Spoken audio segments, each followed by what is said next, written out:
Good morning dear students. आज का हमारा टॉपिक है अनएम्प्लॉयमेंट।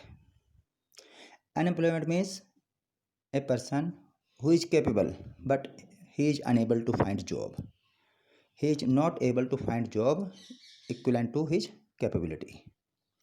तो unemployment is said to exist when people who are willing to work at the going wages can not find jobs.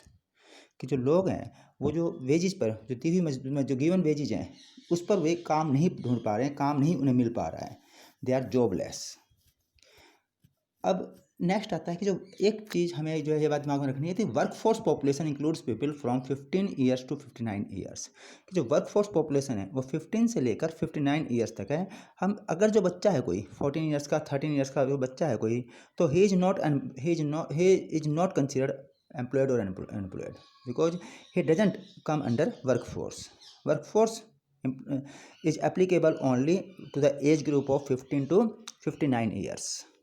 ऐसे old age है, suppose a person is 75 years, we can not call him unemployed because he is not included in workforce. अब India में जो unemployment है वो rural और urban areas में पाया जाता है। It exist in rural as well as urban areas. तो दो तरह का अनएम्प्लॉयमेंट पाया जाता है हमारे इंडिया में रूरल और अर्बन एरियाज में। रूरल एरिया में पाया जाता है सीजनल और डिस्गाइज्ड अनएम्प्लॉयमेंट, और शहर में पाया जाता है एजुकेटेड अनएम्प्लॉयमेंट। अब हम थोड़ा रूरल एरियाज के सीजनल और डिस्गाइज्ड अनएम्प्लॉयमेंट के बारे में बात करेंगे। सीजनल अनएम्प्लॉयमेंट जैसे नाम से पता लग रहा है, सीजनल मीन्स मौसमी, यानी मौसम के हिसाब से बेरोजगारी। कि in a year, some months of the year the laborer is employed but remaining part of the year he is unemployed. Suppose during harvesting season or sowing season, during sowing or harvesting season, an agricultural laborer is find job, he is able to find job, but after sowing and till harvesting he is unemployed. एक किसान, एक जो मजदूर है खेत में काम करने वाला, उसको क्या है, खेत के गाँव में खेत में काम मिल रहा है तो फसल उगाने के टाइम उसे काम मिल जाएगा, फसल काटने के टाइम मिल जाएगा, फसल काटने के टाइम उसको जॉब मिल जाएगी। लेकिन जो बीच का टाइम होगा उस समय वो अनएम्प्लॉयड रहेगा, उस समय उसको काम नहीं मिलेगा, तो ये होगी सीजनल अनएम्प्लॉयमेंट। तो seasonal employment happens when people are not able to find jobs during some months of the year. दूसरा है डिस्गाइज्ड अनएम्प्लॉयमेंट। डिस्गाइज्ड अनएम्प्लॉयमेंट का दूसरा नाम है हिडन अनएम्प्लॉयमेंट। हिडन होता है छिपी हुई, कि a person seems to be employed, a person appears to be employed but in real sense but actually he is unemployed. If he is removed from that work, the work will not affect. यदि उसको काम से हटा दिया जाता है तो काम पर कोई एक्स्ट्रा जो है जो रिक्वायरमेंट नहीं पड़ेगी, ये जो है प्रोडक्टिविटी जो है वो कम नहीं होगी, प्रोडक्टिविटी प्रोडक्शन वर्क कम नहीं होगा यदि हम जो एक्स्ट्रा आदमी को हटा देते हैं। तो डिस्गाइज्ड एम्प्लॉयमेंट, जब in disguised unemployment people appear to be employed, they have, suppose करो एक फैमिली है, फील्ड उनके पास खेत है, परिवार में जो है 8 आदमी है। द वर्क जो फील्ड का काम है, तो the work requires the service of 5 people but engage 8 people. तो जो परिवार के वो परिवार जो खेत में काम कर रहा है, जिसके परिवार के पास खेत है, वहाँ पर 5 आदमी की जरूरत है खेत में, लेकिन 8 आदमी खेती के काम में इन्वॉल्व है। 3 पीपल आर एक्स्ट्रा, तो नेचुरल 3 पीपल एक्स्ट्रा है। If 3 people are removed the productivity of field will not decline. यदि 3 आदमी को हम हटा देते हैं तो प्रोडक्टिविटी जो है वो डिक्लाइन नहीं होगी। The field requires the service of 5 people and the 3 extra people are disguised unemployment. तो फील्ड को खेत में जरूरत है 5 आदमियों की, और जो बाकी जो 3 आदमी हैं वो छिपी हुई बेरोजगारी को शो कर रहे हैं, क्योंकि उनके वो लग रहा है कि काम पे लग रहे हैं वे, लेकिन एक्चुअल में दे आर अनएम्प्लॉयड। अब जो बच्चों अगला हमारा अर्बन एरियाज में। अर्बन एरियाज में जो प्रॉब्लम पाई जाती है एजुकेटेड अनएम्प्लॉयमेंट की, कि पढ़े लिखे बेरोजगारी है। People get education, even higher education, but after completing their education they are jobless. बच्चे पढ़ लिए, ग्रेजुएशन कर लिया, मैट्रिकुलेशन कर लिया, सीनियर सेकेंडरी कर ली, ग्रेजुएशन हो गई, पोस्ट ग्रेजुएशन हो गई, even then they are not able to find jobs. Many जो कहीं जो मैट्रिकुलेट हैं, ग्रेजुएट हैं, पोस्ट ग्रेजुएट डिग्री हैं, are not able to find job.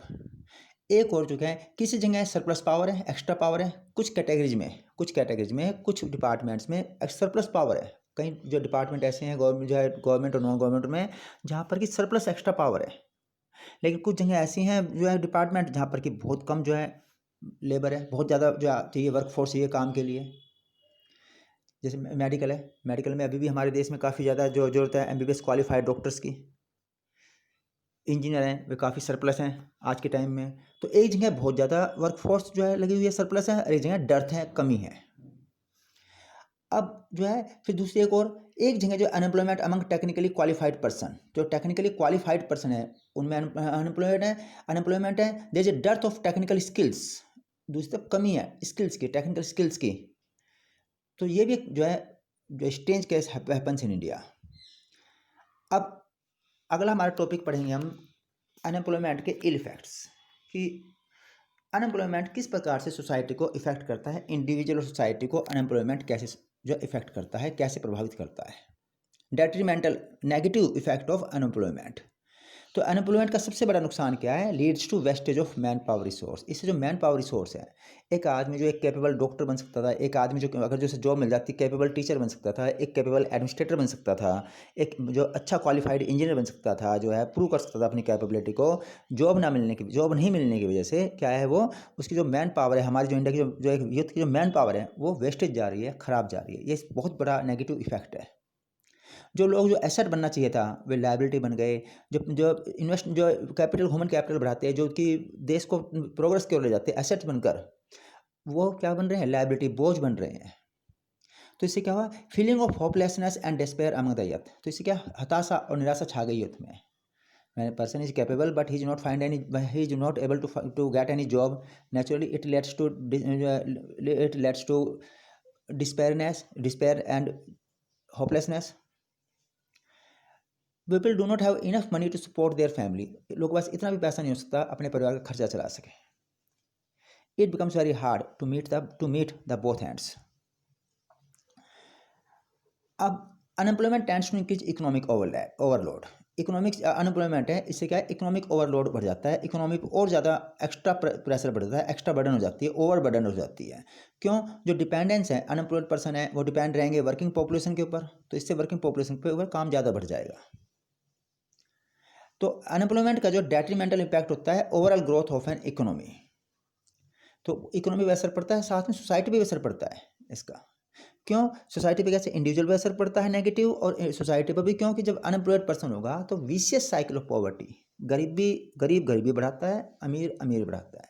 तो गरीब आदमी है वो जो है गरीबी फैलाएगा चारों तरफ, उससे विशियस साइकिल क्रिएट हो जाएगी. सो सोसाइटी में क्या है, एक पॉवर्टी जो है वो अपीयर होने लगती है. अब अगला हमारा जो है the employment scenario in the 3 sectors. तो तीनों सेक्टर, प्राइमरी, सेकेंडरी और थर्ड सेक्टर. अगला हमारा टॉपिक है employment scenario in the 3 sectors. तीनों सेक्टर्स में क्या क्या एम्प्लॉयमेंट का सिनेरियो है, क्या क्या जो है एम्प्लॉयमेंट की सिचुएशन है, स्टेटस क्या क्या है. तो सबसे पहले प्राइमरी सेक्टर में जो एग्रीकल्चर है is the most labour absorbing sector of the economy. सबसे ज़्यादा लोग जो हैं प्राइमरी सेक्टर में एग्रीकल्चर के अंदर एंगेज हैं इंडिया में. अब क्या है, आज के फिलहाल इन दोनों एक जो है चीज़ ऑब्जर्व की गई है कि there has been a decline in the dependence of population on agriculture. कि लोगों की अब जो है शिफ्ट हो रहे हैं सेकेंडरी और टर्सरी सेक्टर की ओर, बजाय एग्रीकल्चर से निकल कर लोग जो है शिफ्ट हो रहे हैं सेकेंडरी और टर्सरी सेक्टर में. इससे क्या है, एग्रीकल्चर पर जो बर्डन है, प्रेशर है, वो कम हो रहा है. Some of the surplus labour जो है एग्रीकल्चर में has move to either secondary और द टर्सरी सेक्टर. तो कुछ सेकेंडरी सेक्टर में चले गए, कुछ टर्सरी सेक्टर में चले गए जो लेबर. अब सेकेंडरी सेक्टर की बात करते हैं तो स्मॉल स्केल मैन्युफैक्चरिंग जो मोस्ट लेबर एब्जॉर्बिंग है. सेकेंडरी सेक्टर में स्मॉल स्केल इंडस्ट्री जो है वो सबसे ज़्यादा लोगों को एम्प्लॉयमेंट देती है. टर्सरी सेक्टर में नई सर्विस जो है, new service has appeared, new services emerge हुई हैं, जैसे कि IT, बायोटेक्नोलॉजी. और टर्सरी सेक्टर का धीरे धीरे जो है देश में डेवलपमेंट हो रहा है. लोग ज़्यादा काम पे टर्सरी सेक्टर को शिफ्ट हो रहे हैं. जितना ज़्यादा लोग टर्सरी सेक्टर को शिफ्ट होंगे, लोग जो है उतना ही हमारा कंट्री डेवलप होगा. Thank you. This was all about employment scenario.